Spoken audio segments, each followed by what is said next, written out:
दुनिया को एक और जंग की आहट सुनाई दे रही है। किस जंग का यहां पर जिक्र कर रहे हैं, पूरी डिटेल आपके सामने होगी। लेकिन अगर अब तक आपने हमें सब्सक्राइब नहीं किया है तो जल्द सब्सक्राइब कर लीजिए, लाइक करिए, कमेंट करिए। कौन से मुद्दे हैं जिन पर आप चाहते हैं कि हम पूरी जानकारी के साथ आपके सामने आए, तो कमेंट जरूर करिएगा।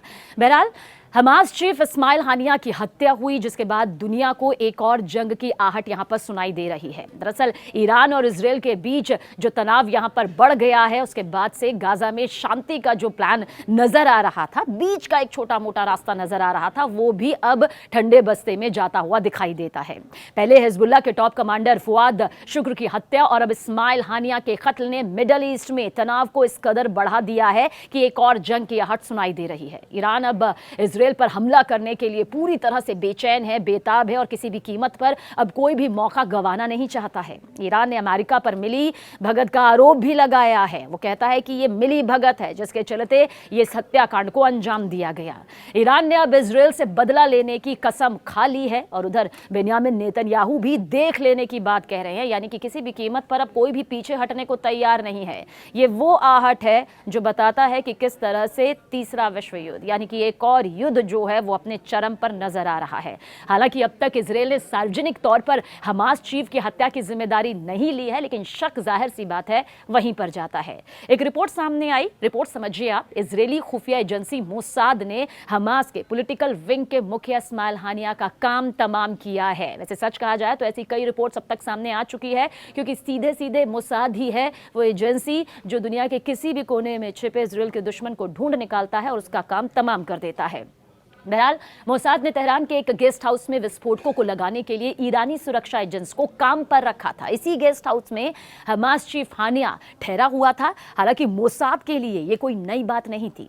इस तरह से वो पहले भी अपने दुश्मनों का काम तमाम करता रहा है। दुश्मनों को मारने का मोसाद का ये काफी पुराना तरीका है। मोसाद इसी सीक्रेट तरीके से अपने कई दुश्मनों को मौत के घाट उतार भी चुका है। तभी कहा जाता है कि अमेरिका की खुफिया एजेंसी के बाद मोसाद एक ऐसा सीक्रेट मिशन चलाता है जिसमें वो किसी भी दुश्मन को छोड़ता नहीं है।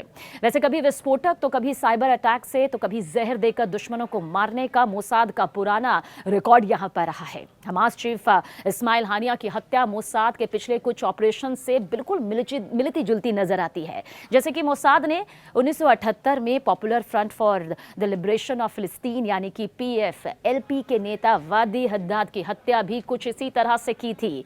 इजरायल फिलिस्तीनी संघर्ष में हद्दाद एक प्रमुख शख्स था। उसे कुख्यात एंटेबे ऑपरेशन के दौरान 1976 में एयर फ्रांस के एक विमान के हाईजैक करने की साजिश रचने के लिए जाना जाता था।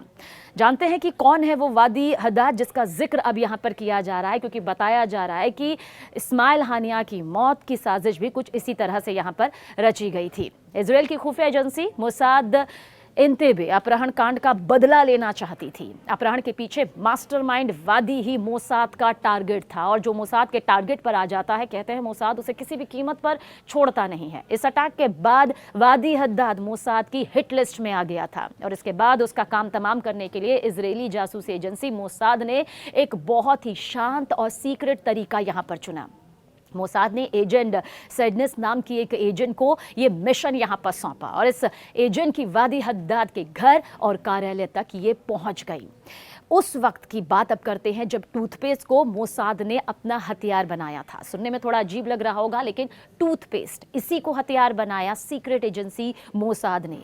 10 जनवरी 1978 एजेंट सेडनेस ने हद्दाद के रेगुलर यूज होने वाले टूथपेस्ट को जहरीले टूथपेस्ट से बदल दिया। जहरीले टूथपेस्ट को Israel institute for biological research में बनाया गया था। यह जहरीला टूथपेस्ट ब्रश करने के बाद वादी के मुंह के अंदर जाकर धीरे धीरे असर दिखाता। जब भी हद्दाद अपने दांत ब्रश करता तो थोड़ा थोड़ा करके ये जानलेवा जहर उसके मुंह के अंदर जाता चला गया। तो सोचे किस तरह से एक बड़ी साजिश को यहां पर मोसाद ने बहुत आसानी से अंजाम दिया। हालांकि इतना आसान नहीं था, लेकिन कहते हैं कि मोसाद अपने टारगेट से कभी चूकता नहीं है। वादी की हालत वक्त के साथ काफी बिगड़ती चली गई, और साथ ही साथ उसकी हालत इतनी ज़्यादा बिगड़ गई कि उसका वज़न बहुत तेज़ी के साथ घटने यहाँ पर लगा। इराक के बेहतरीन डॉक्टर्स के इलाज के बावजूद उसकी हालत बिगड़ती ही चली गई और फिर मालूम चला कि किसी भी तरह की किसी भी एंटीबायोटिक दवाइयों का उस पर कोई असर यहाँ पर नहीं हो रहा है। सेहत इतनी बुरी तरह से बिगड़ गई कि कोई भी डॉक्टर जो है वो वादी की हालत ठीक नहीं कर पाया। स्टार्टिंग आपको बता दें कि किस तरह से कोशिश की गई, उसे पूर्वी बर्लिन पहुंचाया गया, एक सीक्रेट अस्पताल में भर्ती करवाया गया। कई बड़े डॉक्टर्स ने जांच की लेकिन बीमारी के बारे में जानकारी नहीं मिल पाई कि किस तरह से उसके टूथपेस्ट में एक ऐसा जहर था जिसके बारे में कोई जानकारी ना डॉक्टर्स पकड़ पा रहे थे और ना खुद उसे पता चल पा रहा था कि उसी की वजह से आज वो इस हालत में है। शक था कि शरीर में जहर चूहे मारने की दवा से या फिर थैलियम से किया गया है, लेकिन इसके सबूत यहां पर नहीं मिल पा रहे थे। काफी कोशिश की गई लेकिन बचाया नहीं जा सका और आखिरकार 29 मार्च 1978 को वादी की मौत हो गई। आप सोचिए किस तरह से मोसाद ने इसे यहां पर अंजाम दे दिया और कहा जा रहा है कि अब इस्माइल हानिया उसे भी कुछ इसी तरह से सीक्रेट एजेंसी मोसाद ने मौत के घाट उतारा है।